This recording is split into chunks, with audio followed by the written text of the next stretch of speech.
on a lot. Amsterdam. Actually, Amsterdam comes out behind us tomorrow. This weekend. Avatar. I saw that this week.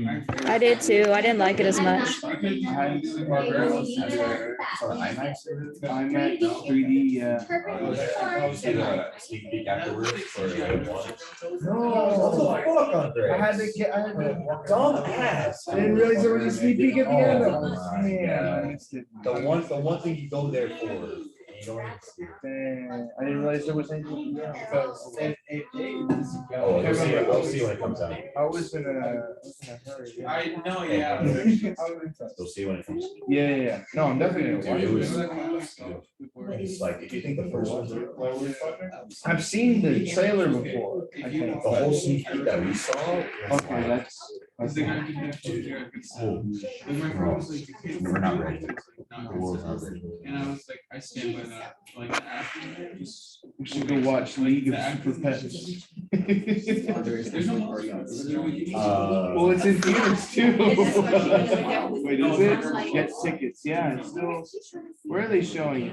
When are we planning on? They're still showing it at AMC 24 and AMC Fountain. There's like very select screenings. My roommate locked himself out of his. Wait, who's- He locked himself out of his room. So I can skate, unlock it, and come right back. That's fine. I'm gonna leave my backpack here so you know I'll be there. And I'll be skating from the festival. Okay.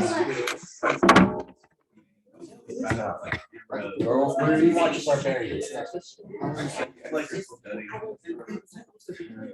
Yeah, it's supposed to make it look horrifying. It's just like. All right, guys. I think we're just missing people. Not like they're gonna come later, but they're either gonna come in later or they're not coming at all. So I think we can just start.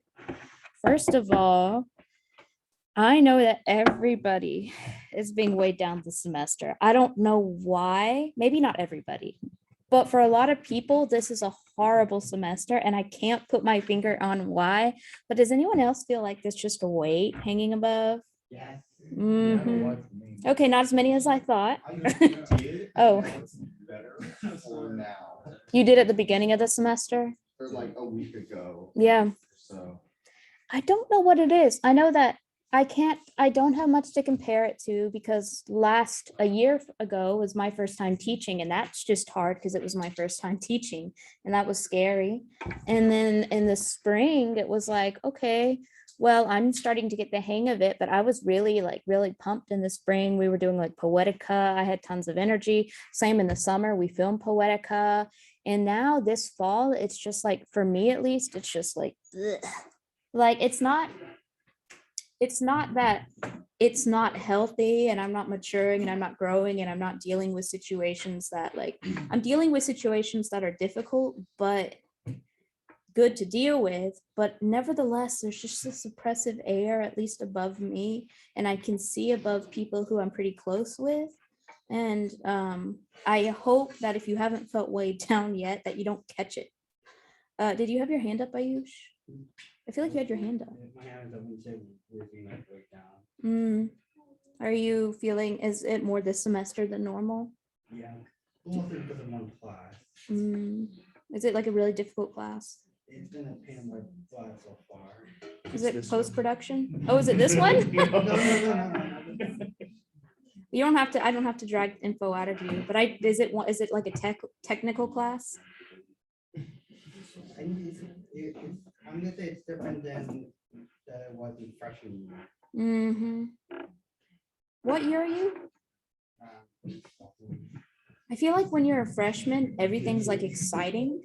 And then suddenly you're just like, ugh, I don't know. You get like senioritis earlier and earlier.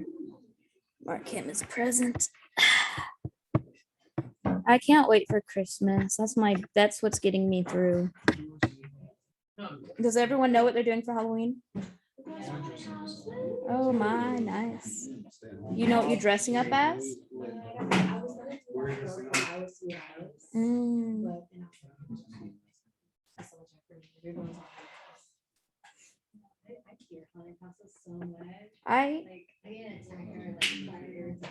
I like. I want to go.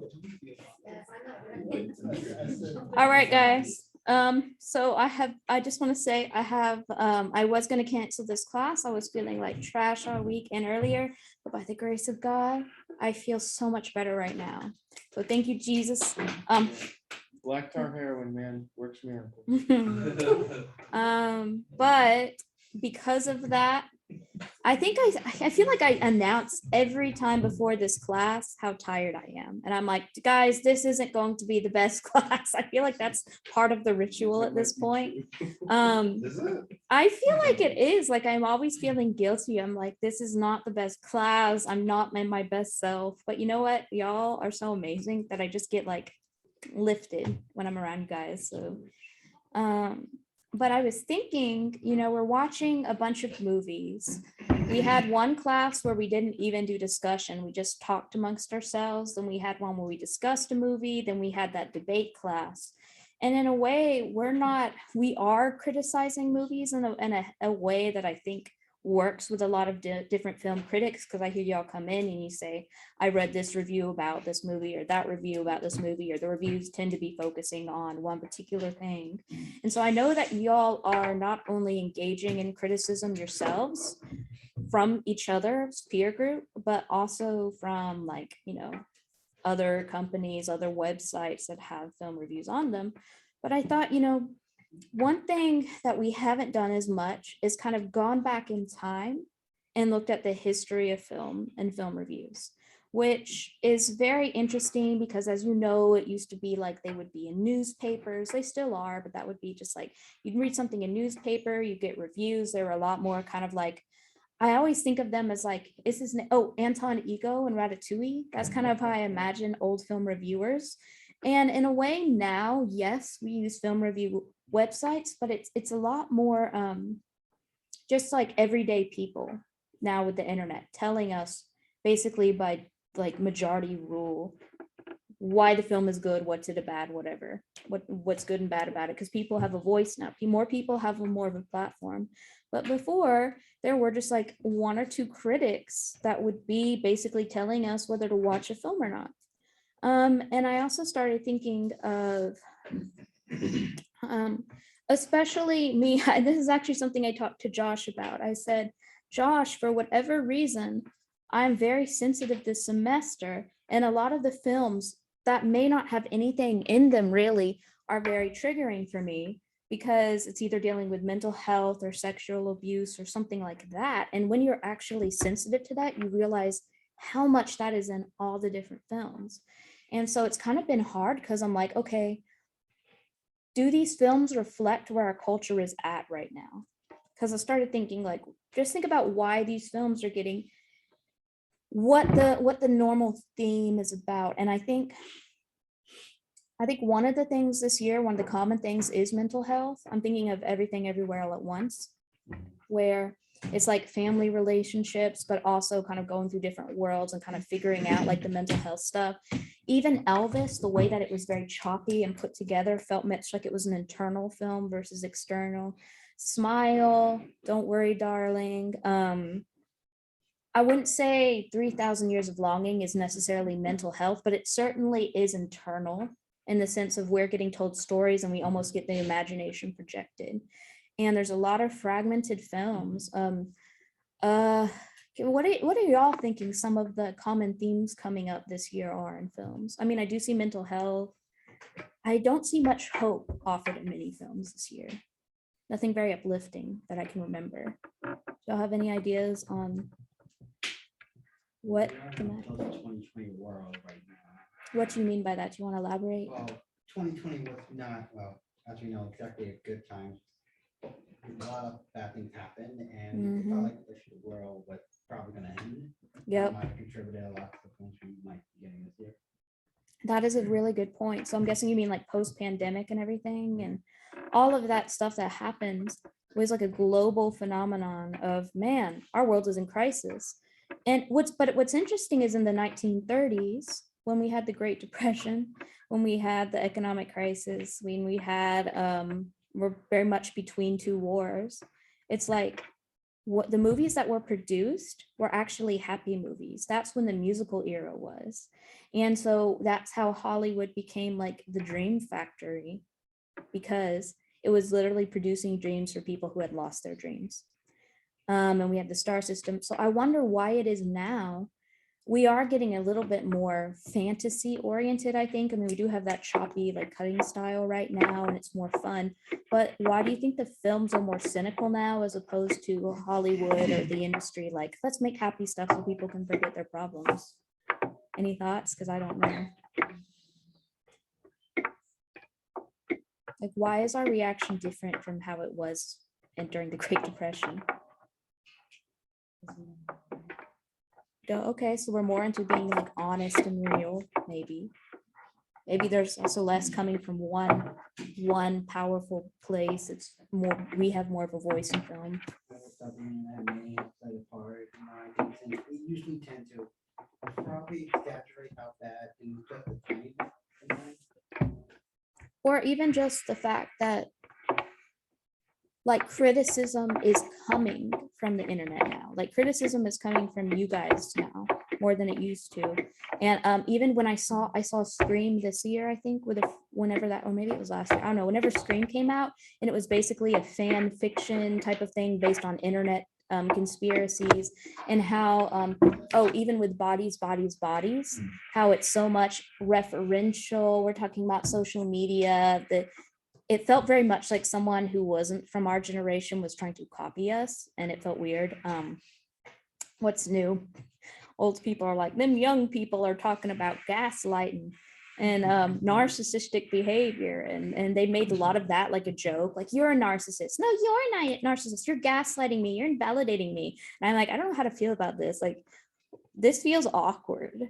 But the fact is that everyone is more aware of people being real on the internet, whereas before we could literally have almost like an Oz like manufacturer who would just crank out films and tell us how to feel about them, and it was all kind of like sourced like in Hollywood, as opposed to now you guys can really make or break a movie. I think of Malcolm and Marie. So I loved that film when I first saw it last year, the year before, and I thought, man, this is amazing, I really love it. But then I realized that it had been heavily criticized and shut down because one, there was a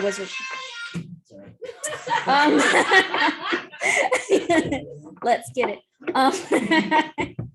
There was a white director who is trying to do a film with and had written it about two Black characters, and was directing two Black actors, and was trying to do like a really like edgy, I sound like an old person, woke film, and people were like, no, this is inaccurate, and this is dumb, and this is extremely white, and don't watch it. And so I didn't know that that was even a problem until that was the majority of reviews of people coming out.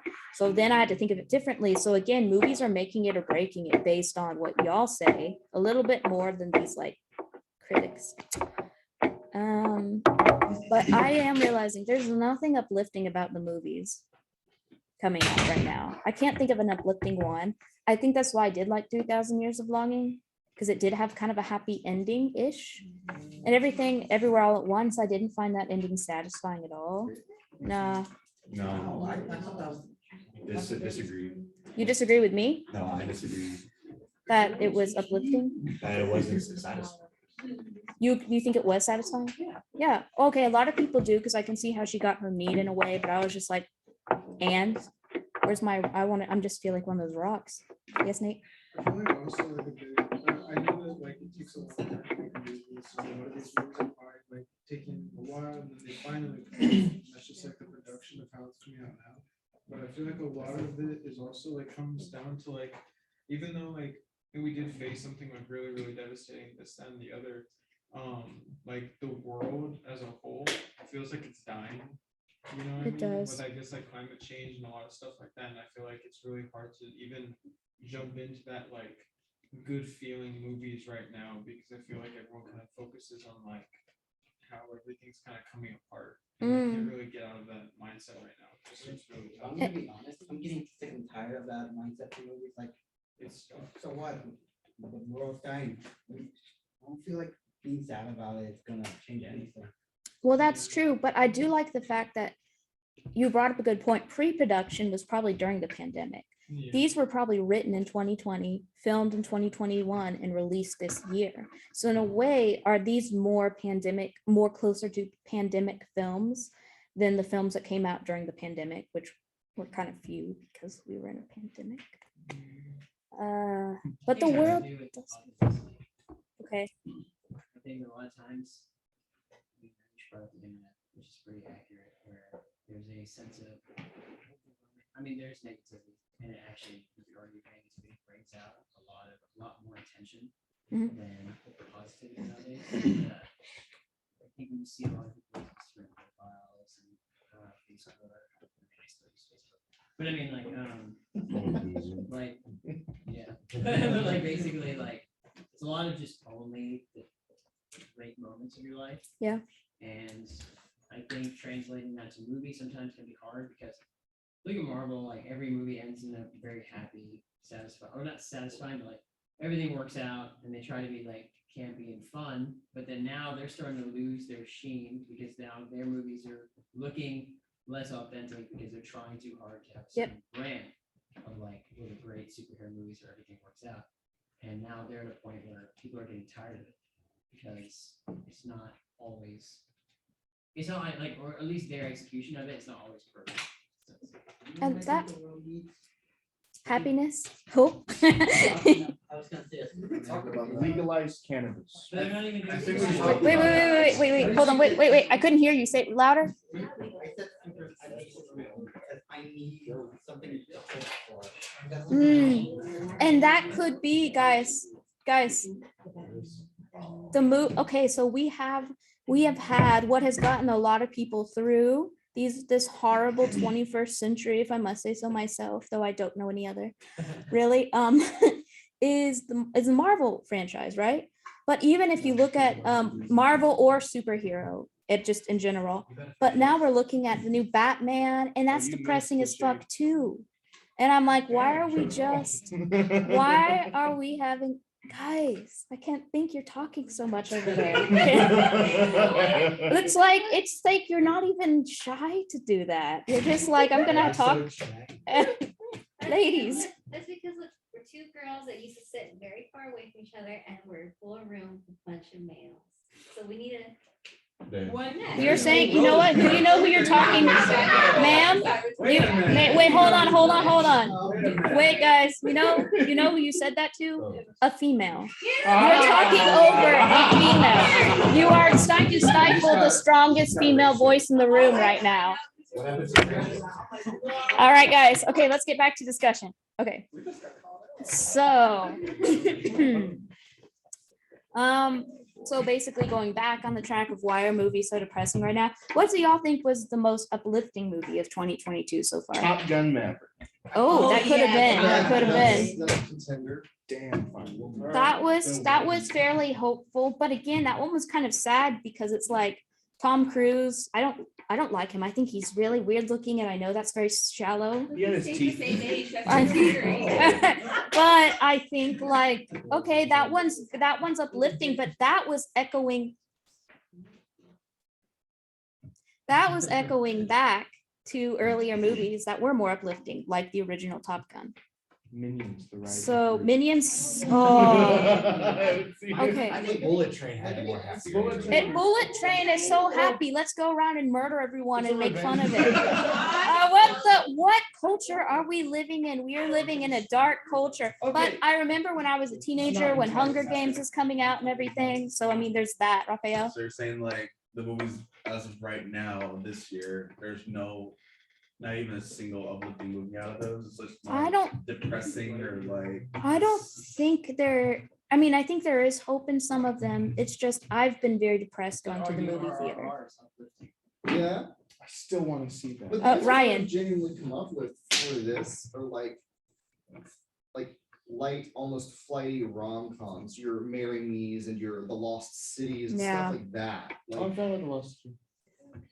that's So I don't know. question, Liberty, do you think that movie was uplifting? Bros?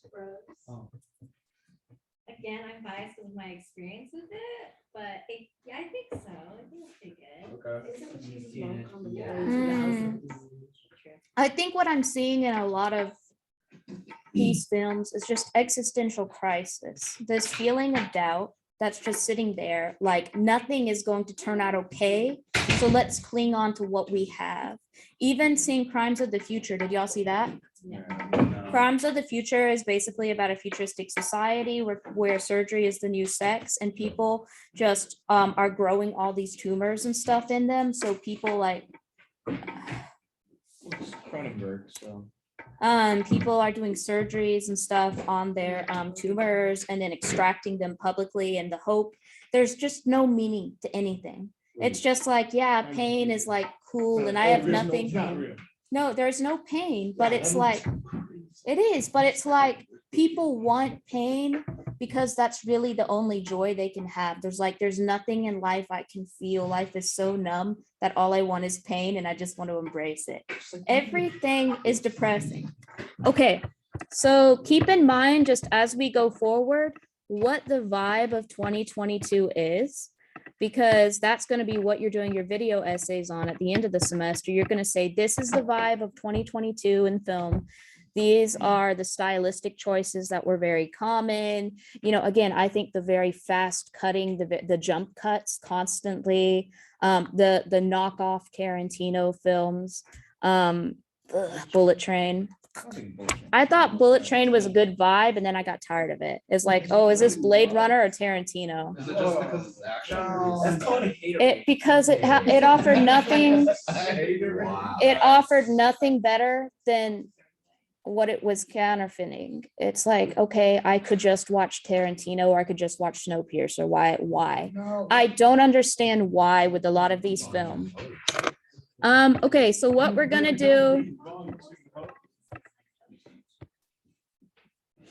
I'm glad y'all are excited, but yes, it's okay.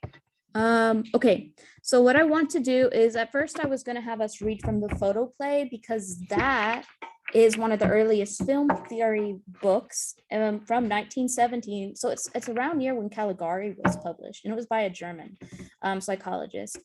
But it's a whole long book, and I love that book. But what I thought I wanted to talk about was how film has completely influenced our culture. Then I thought one of the ways I studied that in college was when I was in a Fitzgerald class, and I realized that F. Scott Fitzgerald, his writing was a lot like screenwriting. He was one of the first writers in basically all our history to start writing things like movies. And I thought, how was literature influenced by the screen? And remember, during Fitzgerald's time, there wasn't really sound films during his writing heyday. And Fitzgerald and this guy, Hugo Munsterberg, who wrote the photoplay, were kind of talking at the same time. So I thought, well, maybe I can show y'all, and just to get you thinking about how your culture and how cinema is influencing culture, not just in, cinema arts, but literally in everything. I thought, I wonder how I could prove he was influenced by film. And so I did a research paper on it. And again, sometimes you've been in classes with me. I've had you read some of my research papers. This is not because, it's one of my research papers, we need to read the scholarship. I literally spent hours researching this, more than I have prepared for this class. And it's better for me to talk on the cuff, as someone was saying, than off the cuff. And I just want to take you through what I discovered about Fitzgerald being influenced by films, and what I discovered in my Fitzgerald teacher, who was a scholar. I will say he did validate it, because I was having a C in that class, and then he bumped it to an A because he said this was really good research. So I'm saying that so that you can know that it was read and peer reviewed. But what I want you to think about it is, I do mention the photoplay in this paper. I did have a link so that you can follow along if you want to, because it is like scholarshipy. But I want you to start thinking, everyone knows who Fitzgerald is, yeah? Because I just realized. F. Scott Fitzgerald. He wrote The Great Gatsby. Yes. He wrote Tender is the Night. I'm trying to think, well, you probably haven't even read some of these. Well, This Side of Paradise. He wrote a lot of books in the early 1900s. And he was one of the ones who if you ever say, if people are like, oh, you can't spell, I say, well, Fitzgerald couldn't either because he couldn't spell to save his life. His wife was Zelda Fitzgerald. She was crazy, but who isn't? And she had a big flair about her, and she was an Alabamian. She was an Alabamian, kind of like a debutante. She was a very wealthy girl who was being exposed. But you would have these big debutante balls, which basically was, and some people still have them in the very, very upper class of the South, where women are coming of age around 19 or 20, and they get introduced to male society after a really nice education, and they're basically like cattled off. But they're really rich and fancy. And she was a brat. She was very rich. She was very free spirited, and she had a lot of mental health issues. And writers love people with mental health issues. It's really fun. It's like you fall into these toxic romances, and it's just great. And that was Fitzgerald. So Fitzgerald fell in love with Zelda Fitzgerald, and I would love, if this were literature class, to read one of the few books she wrote. She writes so differently. It's so stream of conscious, and it's so youthful and vibrant. But that's not that. This is not this. They had a very tumultuous marriage, and she ended up dying in a fire at a mental hospital when she's older. And I know that's horrible. That's horrible, but that really fit her so well. That in a way, I'm like, I think she's probably glad that happened, but I don't know. But she was from Alabama, so I like her. Fitzgerald married her. Fitzgerald was kind of like one of those boarding school boys. He was kind of wealthy, but he was misunderstood by his father. And he was a bit, he took writing about yourself a little far. He almost didn't know how to take his life and turn it into a movie or a book. He just wrote his life pretty much. So sometimes it was just very boring, and he was more of a poet. And believe it or not, he started entering screenwriting, and he got drunk and depressed because he couldn't figure out how to be a screenwriter instead of just a poet. And he kind of didn't make it very well in that field, but he was influenced by film. And I think it's fascinating that if, as film critics in this class, as part of your society, you need to be aware about how films are shaping our culture and are a product of our culture simultaneously. They're creating how we think, and they're mirroring how we think. So I thought it'd be interesting to look at how this kind of influenced Fitzgerald. Again, it's kind of fun. It's kind of a side. I mean, I hope it's fun. It's kind of a rabbit trail. But Fitzgerald also said, I like to quote him with this. He said when he was 9 years old and his brother died, that was the day he became a writer. I think that's very interesting. So let me pull it up, and I'm just going to read some from it, but I want you to think, like, you don't have to really pay attention to all the details, but I want you to start thinking about how are the arts or the things that you do influenced by the films that you watch. Because his entire writing style, I'm arguing, was influenced by film. And you can't directly prove that because he never admitted that. So I have it on the announcements, I think.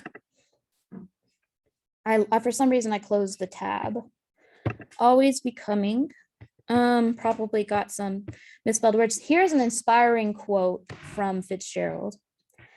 Everything you do from 15 to 18 is what you are and will do through the rest of your life. So he believed that during the ages between 15 and 18 solidifies who you are and what you're going to be for the rest of your life.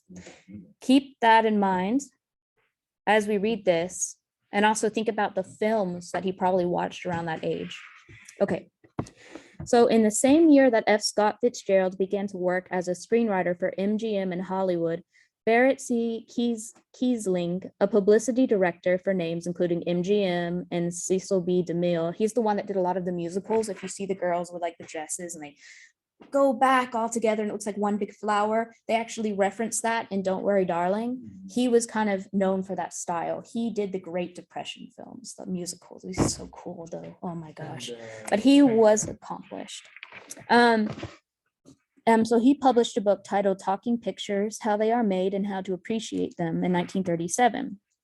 His chapter on screenwriting, Dreams Wanted, and this is really cool because screenwriting in film has always been hearkened to dreams, harkens back to the earliest days of film criticism when film theorist Hugo Munsterberg wrote that through the transformative power of cinema, even the dream becomes real. Munsterberg's sentiments, published when Fitzgerald was only 20 years old, forecasted the movie industry for the rest of the century. In less than 2 decades, it was unquestionable that Hollywood was and still is a dream factory, where, as anthropologist Hortense Powdermaker wrote in the 1950s, people work, eat, talk, and play only with others who are making movies. So just bringing in the point of this paragraph, basically being that Hollywood is a place where it was the dream factory. That is where you go when you've lost dreams, you buy them again through movies in Hollywood. And I think Hollywood at this time was, think about it. Now we take movies for granted. This was the heyday. So the film started really the first like Lumiere brothers at the late 1800s. We're now in the 1920s. We have this like 100-year history pretty much of films. It's so much part of our culture. We can't imagine a world without cinema. But right now, people could remember very easily about 20 or 30 years ago, a world where there was no cinema, there was no narrative storytelling. And at the time that Fitzgerald was young, this is when suddenly movies and storytelling became like, this is the culture. This is where you get your dreams, this one thing. So he, again, is developing at the peak of the movie culturally. Perhaps unfortunately for Fitzgerald, this 20th century author is perpetually remembered as one of those Hollywood dream makers lost somewhere in the middle of this golden and Oz-like boulevard of broken dreams.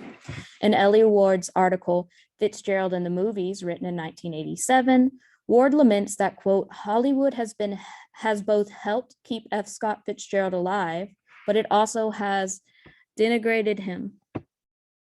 Both the quickening and shaming of his name have much to do with the romanization of Fitzgerald's failed career that ended the 20th century literary with a terminated film contract and drunken breath. Basically, this is my fancy way of saying he tried to chase his dreams, but he also had the boulevard of broken dreams. There were a lot of writers at the time who thought, and everyone thought this about them too, including like Hemingway. They're like, oh, if you can write a good story in a book form, you can write a good screenplay. And so there was and it wasn't the case, but there was this kind of like Hollywood, people were like, what if we could combine another part of the culture? What if this part of the culture, the dream culture, is getting together with the literary culture and we're creating things? So these were very famous men of the time, and they're like, how can we have that be influenced with Hollywood? But poor Fitzgerald, like many writers, struggle with alcoholism. The romanticization comes from the perhaps surprising sentiment that although Fitzgerald was both a beautiful novelist, he was also a damned screenwriter, one who would always tread near Tinseltown's supercilious gates but never quite own them. That's all a reference to Fitzgerald writing. Screenwriter Sid Field may have put it best when he noted that Fitzgerald was forever a wanderer, an artist literally caught between two worlds. And I think this is, again, I'm to keep side noting, but I think it's really interesting to look at Fitzgerald because the world that Fitzgerald was in is actually very similar to the world that we are in. So Hollywood was trying to decide culturally, what are we? Are we more like book people? Are we more like film people? And it was very innovative. And there was the stability of the Hollywood system, but also it was becoming something great, and it had a lot of potential where no one quite knew where it was going. Right now, you guys are trying to decide between your storytelling and what mediums do you put that in, or your films, where do you put those films? We don't always have to do Hollywood anymore. We're like Indian Hollywood. Somewhere between two big things, you're trying to figure out where you belong. And so in a way, we're a lot closer to 1920s and 30s filmmaking than we have been for most of the century. Okay. Even though Fitzgerald's most famous biographer, I hate his last name, Matthew J. Ruccoli, because it looks like broccoli, has noted that, quote, the popular image of Fitzgerald as a broken down, forgotten failure in Hollywood is a simplification. Fitzgerald researchers, as one might expect, have drooled over Fitzgerald's dual citizenship between the dream factory of LA and his magical visions of literary pen and ink. However, they have made the mistake of drooling in the same place. I don't know about this. Most scholars focus on the obvious Hollywood influences on Fitzgerald's work, drowning the MLA database with multiple articles on his book, Tender is the Night, and his unfinished movie novel, The Last Tycoon. Few spend much energy on the influence of film in Fitzgerald's earlier works. This is a slippery mistake, for all of Fitzgerald's life was saturated by the moonlight projections of the silver screen. Okay, this is a thesis because it's underlined. Fitzgerald's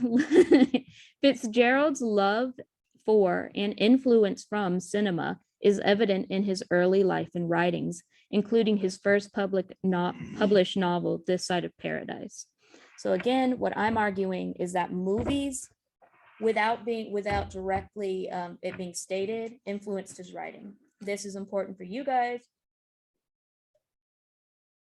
because one of the things you have to do as a critic is you have to see, how is this movie, again, a reflection of the culture, but also how does it reflect and can be reflected in different fields of the culture.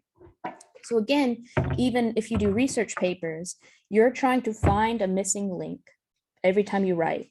Even especially, I think of film criticism stuff that y'all post, like your discussions, those are tiny research papers. You're telling me how you think it reflects the culture, what it's trying to say, what it might have been inspired by, and what it might inspire. So thinking of things like, how does this all connect with the culture and the history that it's coming on? What's it referencing? Again, like Don't Worry, Darling was referencing Cecil B. DeMille, but that was like the hallucination, which is really interesting if you go into dream psychology and all of that Hollywood dream. The way that you would go to sleep and live in your perfect world was watching these 1930s musical numbers, which again was kind of like the escape during the Great Depression. So thinking about that, the more you look back at things are referencing and where they're coming from and what they're influencing, the better your review, because that's really what film criticism is supposed to do. It's trying to find its place within the culture.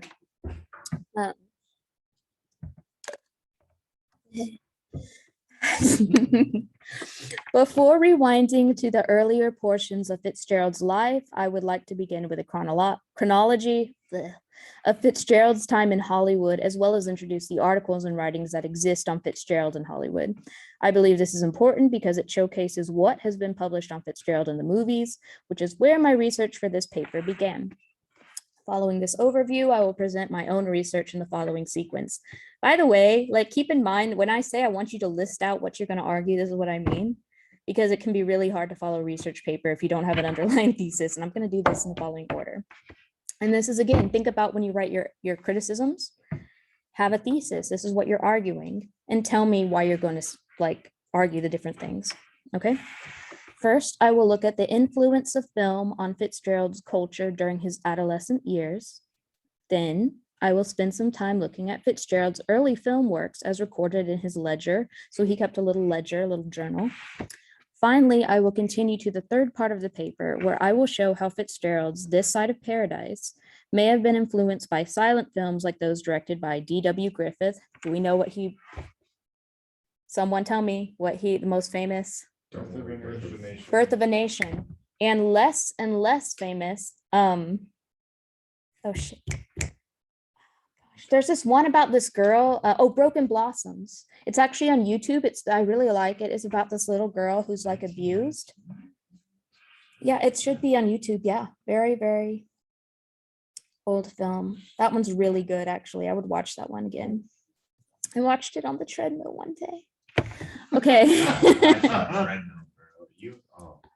I used to be sort of obsessed with exercise, and that stopped kind of when I turned 23. Okay. It is healthy, but I don't have to exercise obsessively anymore. Like literally, I would do all my school on the treadmill until like the early mornings. I had issues. Okay. Finally, I will continue to the third part of the paper where I will show how Fitzgerald's This Side of Paradise may have been influenced. I have to say may because I didn't want to be like claim something I couldn't really prove. So I was like, may have been influenced by silent films like those directed by D.W. Griffith, as well as how his writing applies the theory of montage that was developed in Fitzgerald's day and later written extensively about by the Russian filmmaker Sergei Eisenstein. Do we know what he did? He's so important. No, that's Einstein. Eisenstein. You've seen it. Do you remember does the Odessa step sequence ring a bell? It's one of the earliest films, and in Battleship Potemkin, and you have the famous montage sequence, Odessa step sequence, and where the peasants are being like killed by like the government officials, and the babies are rolling down the stairs, and basically Eisenstein thought like montage, or basically like you would juxtapose two different images together. And he said like film was energy. So you would put all these like opposing or similar images together and you would create energy. And that's why montage was powerful, was creating energy. Yeah, I don't know. I'm not him. My goal is to provide enough information to the reader to suggest that Fitzgerald and his writings were influenced by Hollywood before the dreamer even walked among the stars. So this is, again, how his writings were influenced by Hollywood, which is important for you to start thinking about when you do your film criticism. Okay, part one. I will begin by briefly examining what is known about Fitzgerald in his Hollywood days. Fitzgerald's notorious years in Hollywood look depressing, even on paper. According to Fitzgerald biographer Matthew J., I'm just going to call him Broccoli, profile of F. Scott Fitzgerald, Fitzgerald's Hollywood career goes something like this. In 1927, at Hollywood near Ellerslie, near Washington, Delaware, 1931, returned to America. And then he had his second Hollywood job, Babylon Revisited, which was a story. 1937, he's back in Hollywood. He met Sheila Graham, worked at MGM for 18 months. And in 1940, he did the Pat Hobby stories, and he died on December 21st, drunk and sad. There are a few other dates tucked within this timeline. In the years between 1927 and 1931, for instance, Fitzgerald traveled Europe and stayed in Switzerland at one point during one of his wife, Zelda's breakdowns. In 1932, Fitzgerald lived near Baltimore, Maryland, where he, Fitzgerald, worked on his manuscript Tender is the Night, and his wife worked on her own partly biographical novel, Save Me the Waltz. That's really good. Read the first two chapters. I know some of y'all's eyes look glazed over right now, but if you read Zelda, you will be inflamed with her mental illness, which is beautiful. Okay. Save Me the Waltz. It's free because it's Zelda. The first two chapters are amazing. After that, it goes downhill. It was good because the first two chapters were her voice. The rest of the chapter, she was trying to sound like her husband, and she did a terrible job. I guess you're not a listener.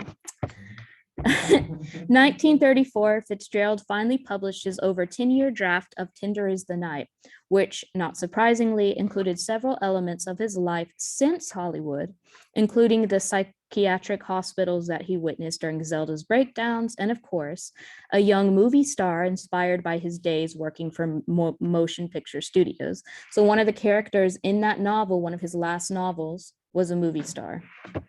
In 1937, Fitzgerald published a short story collection called Taps at the Revel while his wife stayed at Highland Hospital in North Carolina. In 1939, he began The Last Tycoon, a tale about a Hollywood executive. In 1940, it should be no surprise that his writings were again about film, centering this time around a character named Pat Hobby, a Hollywood screenwriter who is so bad at his craft that, as James Stemmett said, he should have really only been writing as a hobby. That's fat hobby. This is what gets the English people going back there, these little jokes. I'm sure if we had a Fitzgerald scholar, they would go around making Pat Harvey jokes back there all the time. As Fitzgerald analyzed Hollywood in his novels, so his Hollywood novels are analyzed by modern scholars. Now, again, this is, again, I also want you to think about the structure of this. So I was taught this structure. This is not me being like, I'm just going to write this way. I was taught a specific structure for how to write a research paper, which is kind of similar to how I want y'all to write film critic reviews. So what you do is you kind of set up like this big picture, this idea. Then you have your thesis, your argument. You're going to give what you're going to talk about. And then oftentimes what I'm doing here is I'm bringing in other scholarship. So when I say I want you to bring in other film critics, this is kind of how I mean. I want you to say like, okay, I think Smile was an uplifting movie that was meant to make us think of mental illness in a happy way, right? Which is dumb, but from what I understand. But you could argue that, and that's your thesis. And you're like, I want to, because of this scene, that scene, and the lighting, I think that's why. Now, this critic says this, and this critic says this, but I agree with this critic. So you basically have broad overview, your statement, bring in other thoughts, and then beat out your own. And that's kind of how any good argument is. As Fitzgerald analyzed Hollywood in his novels, so his Hollywood novels are analyzed by modern scholars. Many of these works are on adaptations such as Candace, Ursula. Oh, I didn't realize she wrote this. I forgot. Fitzgerald and Hemingway on film, or Frank R. Cunningham's article, F. Scott Fitzgerald and the Problem of Film Adaptation. Another writer, blah, blah, blah, whose book Fitzgerald and the Influence of Film, the Language of Cinema in the Novels, particularly interests me, explores how film influenced Fitzgerald writing by language and influence. Like most scholarly writings, the novels in which cinematic analysis is most prevalent are those like Tender in the Night, again, one of the Hollywood character movies by Fitzgerald, where the 3-act structure of a screenplay is adapted. So he literally, toward the end of his life, made one of his novels follow the 3-act structure. There were literally like 3 parts of the screenplay: the setup for the novel, the conflict in the middle, and then the resolution in the third, which is really interesting because he had been kind of a screenwriter by that time. However, there are a few other scholarly writings that acknowledge other works. I named them. I'm going to skip that just because I don't think this paper is really long and I kind of want to go faster. The reason that scholars and critics have spent time analyzing the relationship between Fitzgerald's film career and his writing has had much to do with what researcher David Page writes in the introduction of Fitzgerald's thought book, A Teen Diary of Sorts, quote, Fitzgerald's talent lay in the interweaving of his own experiences into the warp and woof of his fiction. Do y'all know what warp and woof is? They were like sea terms, I thought. It's like weave, not weave like hair, but weave like fabric, where it's like one is going this way and the other's going this way. The warp and the woof. Yeah, oh, yeah. Mhm. So it's basically saying, again, talking about the culture, how everything that we're getting is getting integrated into one type of thing and influencing everything, which is really what I want to hammer into y'all's heads tonight.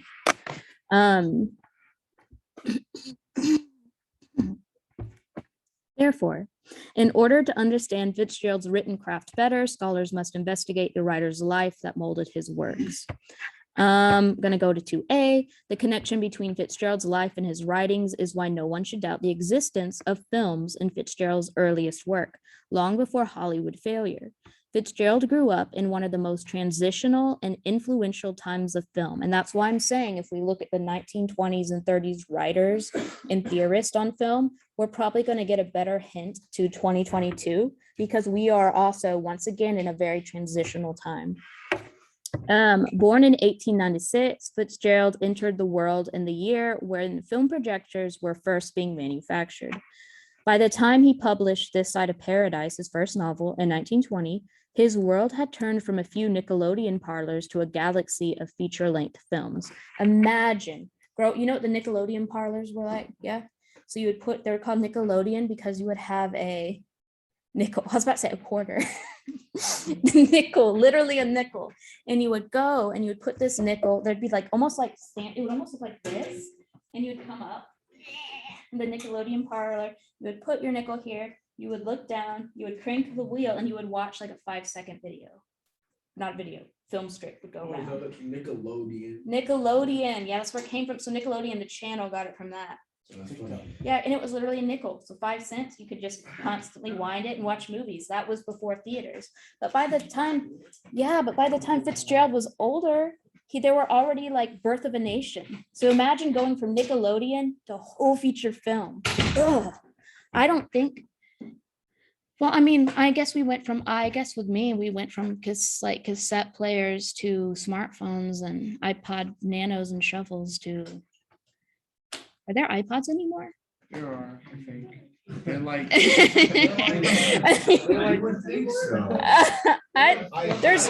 don't think there's no iTouch. Anyway, so imagine how, even if he didn't realize it, how influenced he was by such a change in culture. Because think about it, it only would have worked if we had an interested buyer, basically interested viewer. So if there has to be enough people going to the movies so that you can actually make money doing feature length films. In Miriam's blah, blah, blah, study in spectatorship, Babylon, spectatorship in American silent film. So she's studying the spectators and the culture. Hansen notes that the extreme evolution that film underwent from Fitzgerald's birth to his adulthood. Oh, I added that. Hansen writes that the, quote, cinematic institution of the 1890s to the end of the 1920s marked a major shift of the topography of public and private domains. Films changed public spaces, putting suggestive images of bare-chested men, such as shown in 20 Minute, the Corbett Fitzsimmons fight, in front of co-ed crowds. What? What do you mean? Where do we find these? Oh, where you sign it? You can actually literally watch that if you want on YouTube. And so people were like, wait a second. People were already nervous about theater. And then you go to a Nickelodeon parlor and you can literally watch two half-naked Irishmen boxing each other in the street. You've seen one of those? Yeah, that's one of the first ones where you see them guys, and you would see that Nickelodeon. And then society was like, wait a second, let's reflect on the risk of cinema. The daring haircuts, such as the bob that Fitzgerald both sexualized and condemned in his 1920 short story, Bernice Bobs Her Hair. That's a really good short story. Was a haircut influenced by film. So the bob used to be scandalous. And it was like sexy, but also like, you know, kind of cool. It was a cool girl cut because, you know, women back then, they had very long hair and they would pin them up and they would do all these different braids. But to get a bob, some of them were low key ugly, but it was kind of like, it's a boy cut, you know, it's revolutionary. And that was in films all the time, the flapper era. And if you read enough Fitzgerald, he couldn't get enough of bobs. He talked about them all the time. And it was like, you know, like, it's just a short haircut, sir. But now when people are like, oh, I like girls with long hair, like feminine, whatever, sometimes they're that way. Back then it was like, oh, I like sexy, strong women with bobs. With who? With Bob. Okay. Oh my goodness. I lost. Oh shit. My computer is like, I don't want to talk about bobs anymore. I can't handle it. Oh, I misspelled a lot of things. Crazy. Was anyone following around? Does anyone know what page I was on? 6. Oh my. We might not get through all of it. It's okay. The radical feelings that emerged from the turn of the century saturated Fitzgerald's life and writing, whether he was aware of it or not. During Fitzgerald's childhood, and certainly by the time he finished his first novel, Fitzgerald was undoubtedly familiar with the famous pioneers of early cinema. So we got Thomas Edison, who began the kinetoscope parlors. The Lumiere brothers, who were the first to shoot real films about 30-second footage of everyday life, and they standardized a 35mm film. George Méliès did Trip to the Moon and The Conjurer.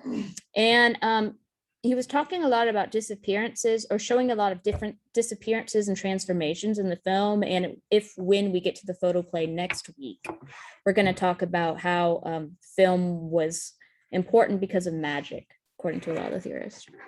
Oh,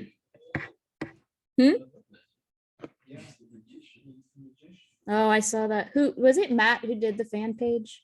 It just felt like a Matt thing. Matt did a fan page? Never mind. It doesn't surprise me. There's a Brian binder. It was. Okay, I was like, this is very much a Matt thing. Yes, I've been telling them. yes, cat's out of bed, that's a mess. What? Where do I find this? On Instagram. What? Did you not know you have a fan account? I did not. It just happened recently. I saw it recently. It followed me last night. It followed. I was like, this seems like Matt Bridges humor. You. Yeah. I unfollowed it. They made one for Professor Robbins now too. Yes. And it's just her quote. It's not even like What's her. it called? I don't know. I didn't know until right now, but I want to see it. Okay, so guys, I'm gonna start paraphrasing because I'm watching you guys do. And I'm like, okay, fine. Not word for word. Okay, but basically, you've got the kinetoscope parlors. He's growing up with the magic lantern shows. And then in 1909, when Fitzgerald was 13, films exploded. And puberty is really important. And as you can see, when he said the ages of 15 to 18 define your entire life, film was exploding. So, and he watched it. The flood of cinematic interest came from roughly 12 years of trickling. We've got all this adding up to it. And it's not until about 1915 that we had the jazz singer in 1927. And then we had sound. And then people like Hugo Munsterberg was like, wait a second. We have the photoplay and then the theater play. And like, they both have sound and they both have scenes. Are theater and film the same? And that's what the photoplay book is about. Hugo Munsterberg. He's in here. He's the one who wrote the photoplay, the first film theory books. Although the Fitzgeralds lived in New York, and Scott's father, Edward, of course, lost his job, they returned to Minnesota during one of the most important cinematic periods of the city in Minnesota. They moved to St. Paul, where he attended St. Paul Academy. And as I said, he was a little posh boy. He went to little boarding schools and little academies. And what I did was I started looking at some of the theater. I started looking at the St. Paul Globe, which was the newspaper at the time. And I started looking at all the different theater entries, like this is playing, whatever. And so I got to kind of see what Fitzgerald might have been watching at the time. And then I started looking up a lot of those films, and a lot of them were silent films, and they would have parts 1, part 2, and part 3, like he wrote. And a lot of them were about women with bobs that were very romantic, and kind of like to write about that. Interesting. I don't know what to do with that. So the St. Paul theaters, there were 2 films mentioned that were interesting to me: The Chase of the Burglar and The Fireman's Dream, that called forth deafening applause. So these were the hits of Fitzgerald's time. So even if he didn't watch these specifically, it's like when everyone was like, hey, did you see Everything Everywhere All at Once? They're like, hey, did you see The Chase of the Burglar or The Fireman's Dream? I just loved it. It really spoke to me. That's what was happening. You can see a little clip. One of the original things that Fitzgerald's eyes might have looked at. Isn't that cool? From St. Paul Globe. So in this book, this is my favorite one if you are interested in this. I doubt you are, but if you are, Film Fitzgerald in the Movies was written in 1986. I found it on eBay because nobody cares about Fitzgerald in film anymore. But it was cheap for me. Philip notes that Fitzgerald's love for cinema, like many of his romantic inclinations, developed in the writer at a very young age. Philip writes that although Fitzgerald may have been mistreated by the movie industry, Fitzgerald, quote, loved movies all his life. In his ledger, or what basically his journal, Fitzgerald recalls his delight in being given a moving picture machine when he was 10. So he was very wealthy. He was given a moving picture machine at the age of 10. And he records in the same entry that he regularly attended the Wild West movies as a youngster, which a lot of y'all, because about every 10 years, we switch genres. So every 10 years, there's kind of like something that was out of fashion in film is back into fashion.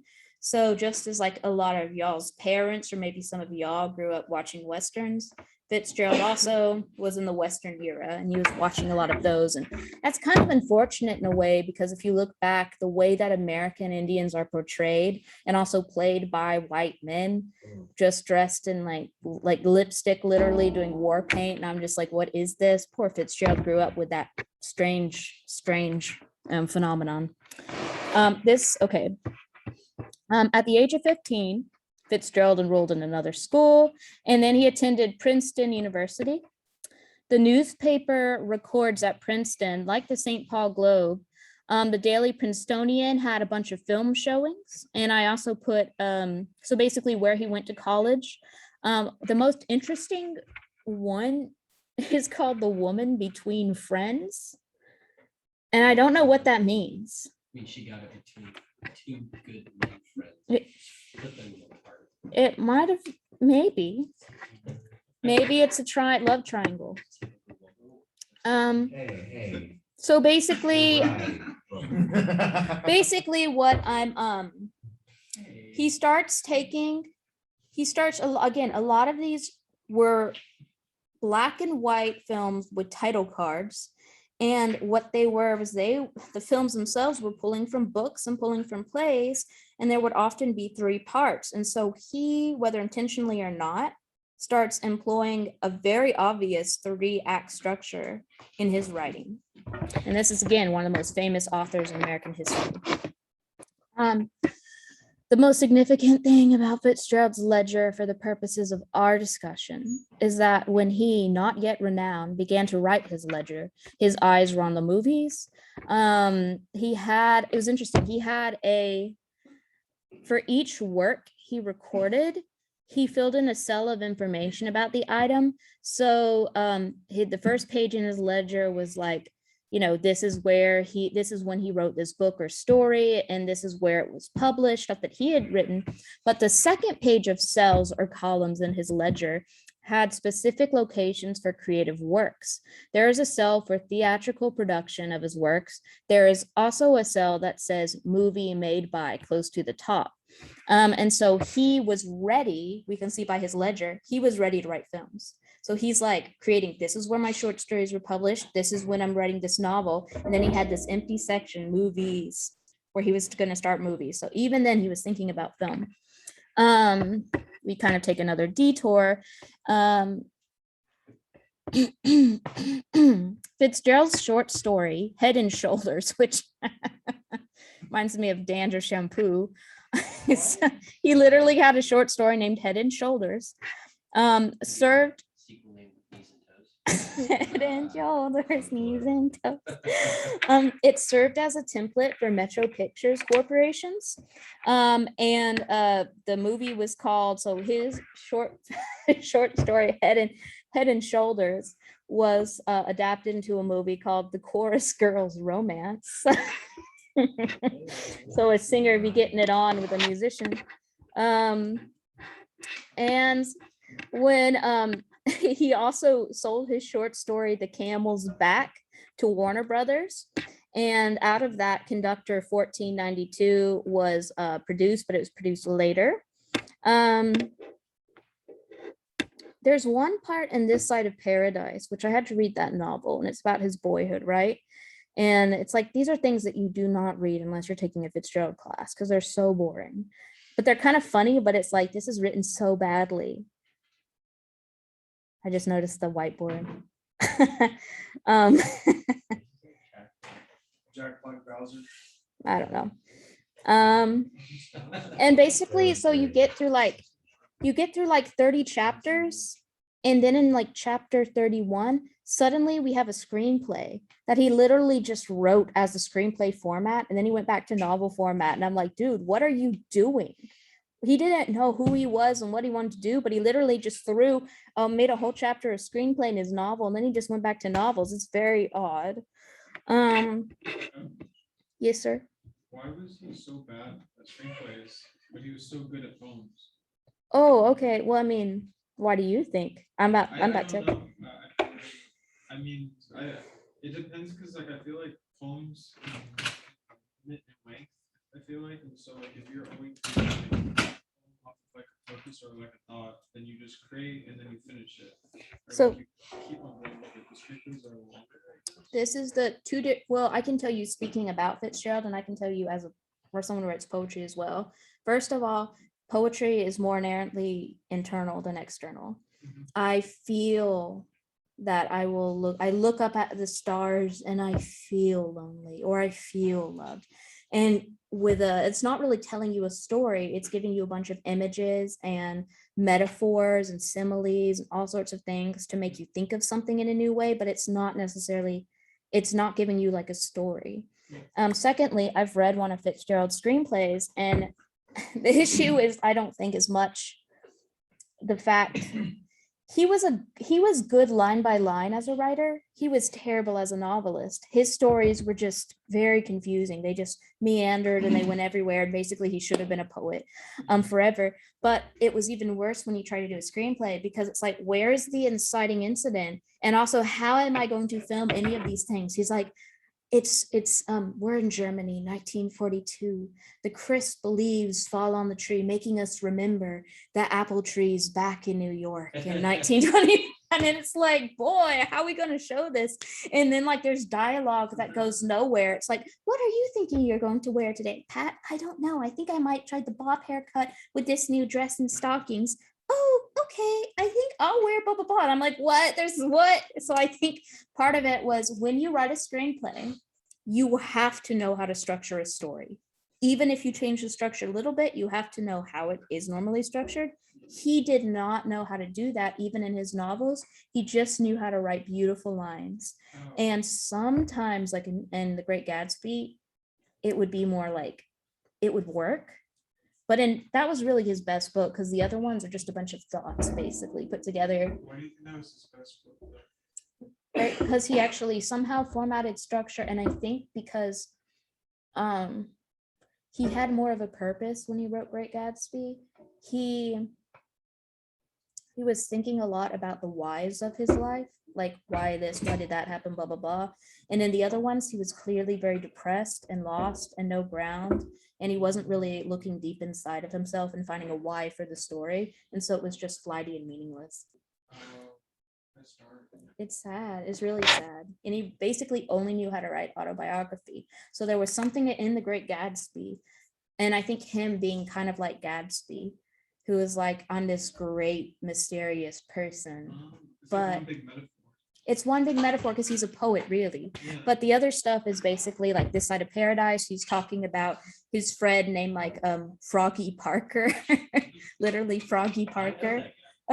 Doesn't everybody? Oh, he went to his fake school with St. Regis, and you can tell it like this is, but going back to my English major days, me and my friends created a group chat called the St. Regis Lads, and we each took a name from This Side of Paradise from one of the boys, and I was Froggy Parker, and then I forgot the other ones. I just remember that I was Froggy Parker, and we all took like Fitzgerald names except from one girl who just went by Grace. And I said, why are you using your real name? And she's like, because y'all fools. I'm like, all right now. He had great characters. He had great lines. He had great images. But a story in terms of a complete way, he tried to make it copy a movie by like the 3-act structure, but he couldn't quite get it down. It's really sad. And he was not humble. And I think if he were more humble, he could learn. That was one of the things when he was in Hollywood trying to write screenplays, the screenwriters were like, dude, let me help you. Let me help you. And he's like, I'm Fitzgerald. And then he died. He got fired and then he died. So humility goes a long way. That's depressing. Okay, so This Side of Paradise is first one in which we have Froggy Parker and the St. Regis lads. Thank you, Raphael. Okay. While this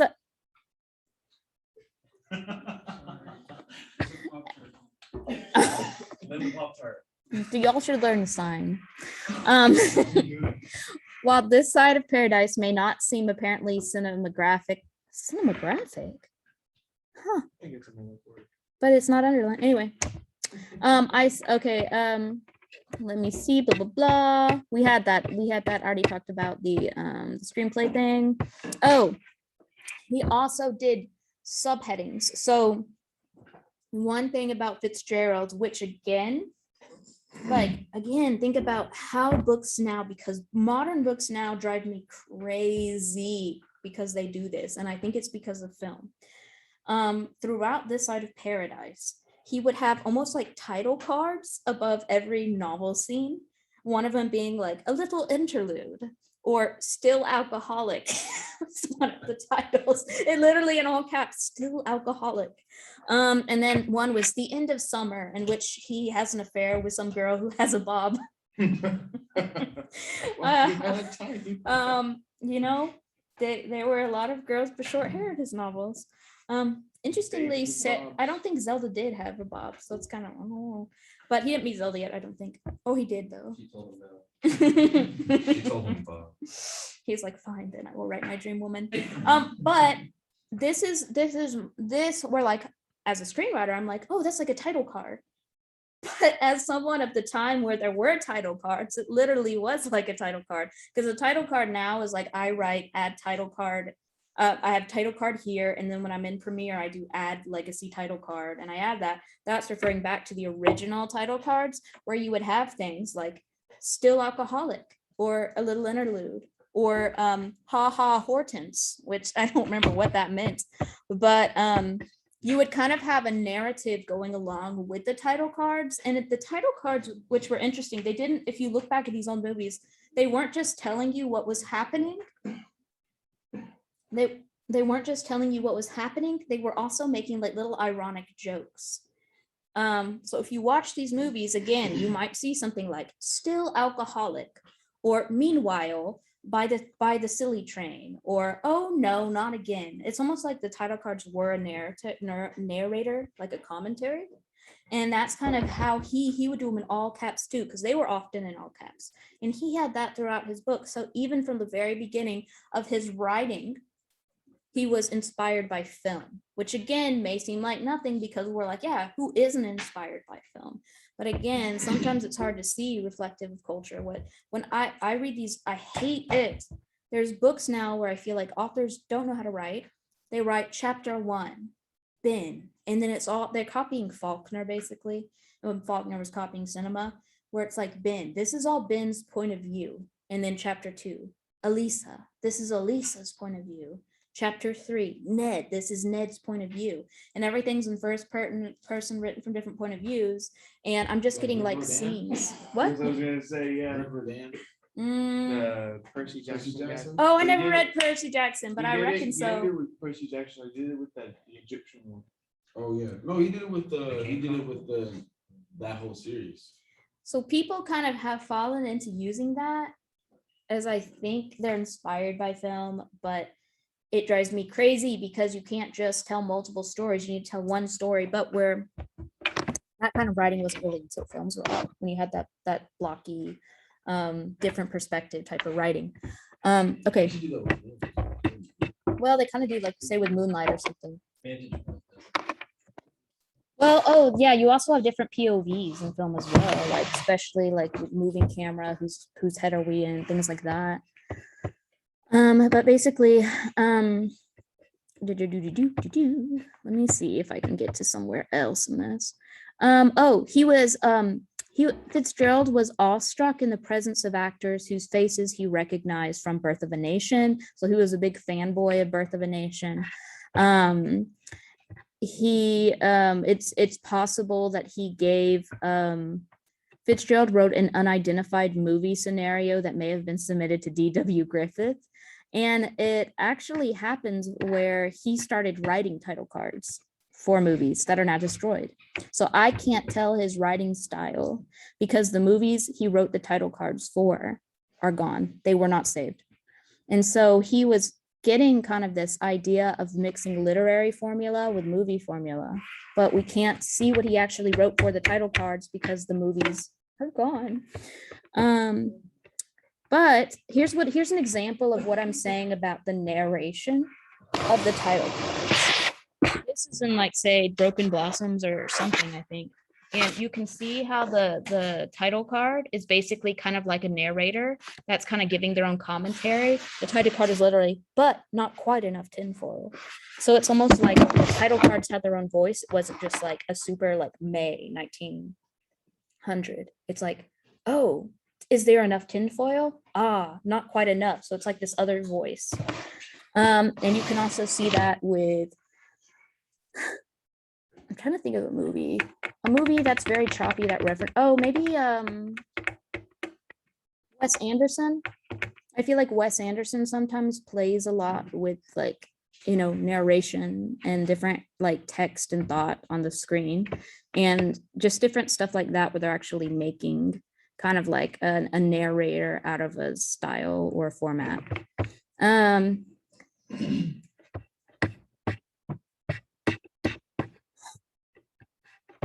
Just looking at these old title cards. Trying to get to the end.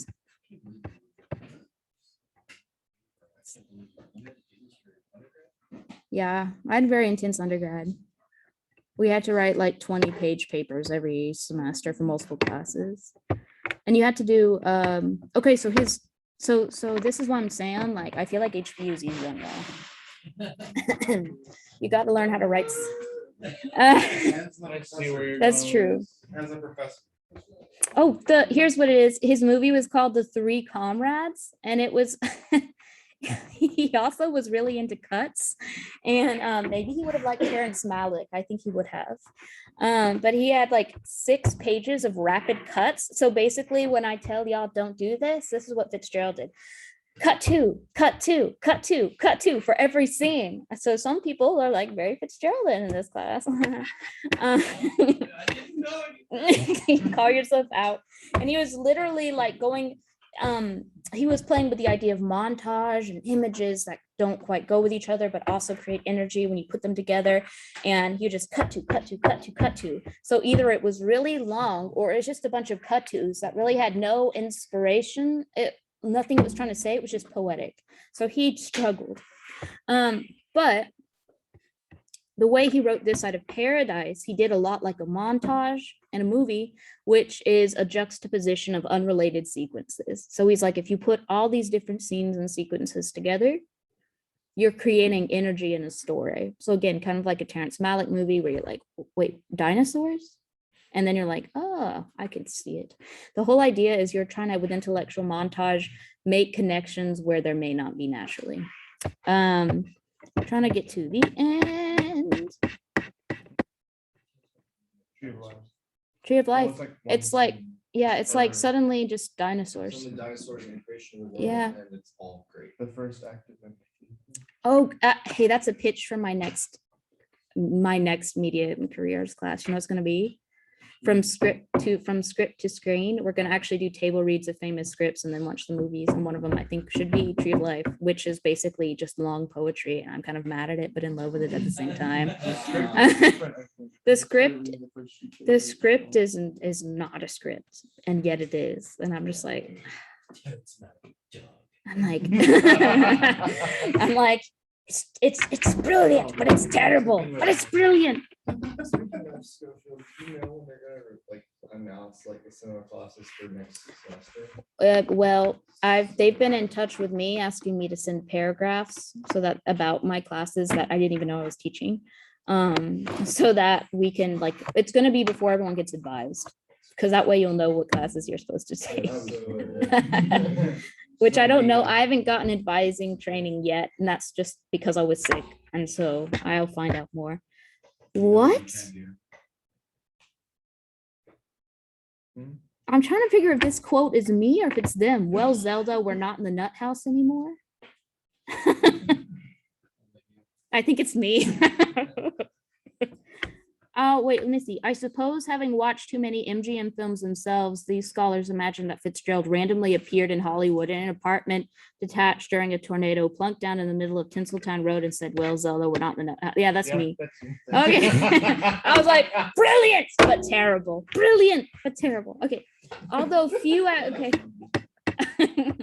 Well, Zelda, I just love Zelda. She's my spirit animal. Zelda from the game or this? No, Zelda Fitzgerald. Zelda's not The in it. Alabamian lady. Claimed to be crazy not too long ago. So basically I'm concluded about, tying everything together, how he was influenced probably by movies, even though I cannot directly prove it. And I end with a quote by Fitzgerald in This Side of Paradise, which I want y'all to think about. It was always the becoming he dreamed of, never the being. Which is interesting. It's like, when you hear people like, why are you always thinking about the future? Why can't you just be? That was the original, why can't you just be? I can't just be. Damn, why didn't I think of that? You see how like beat? Just be, just vibe. It was always the becoming he dreamt of, never the being. But how can you dream of something that already exists, I asked. So let's see what time it is. Oh, we're getting close to the end. So the rest of those pages are works cited, and this is what a proper works cited should look like. I want y'all, when I say I want a lot of references and you give me 5 and I give y'all an A, that's because I'm merciful. It's not because I'm impressed. This is this is what I want. I also have in here different examples of title cards for different movies in which you can contemplate on writing styles and title cards.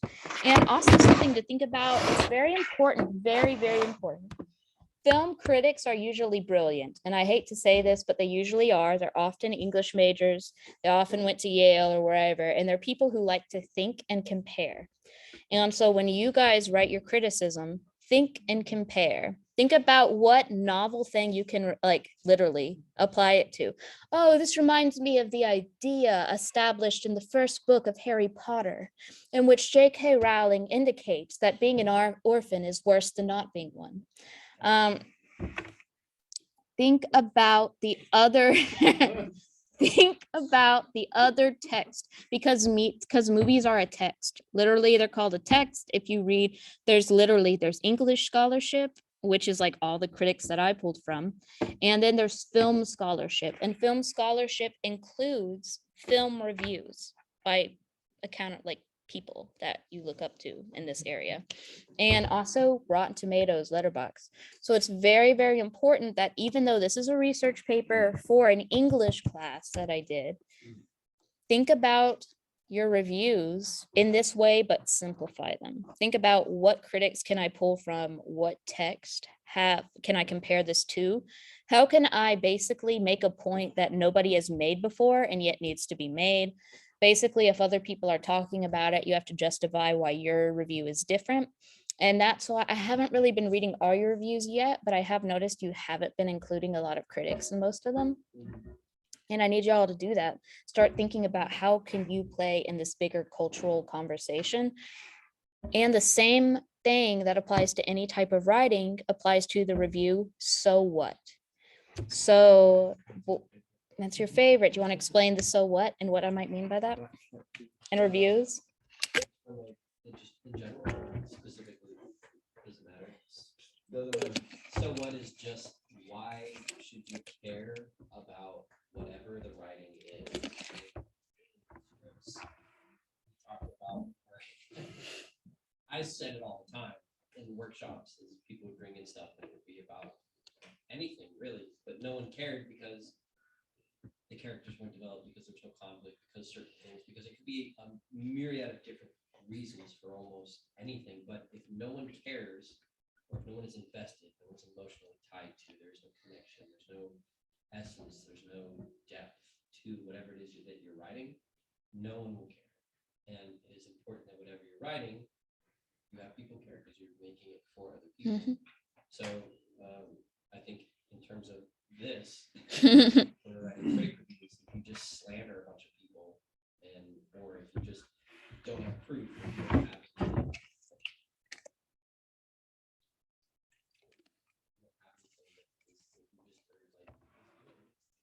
No one's gonna care. Mhm.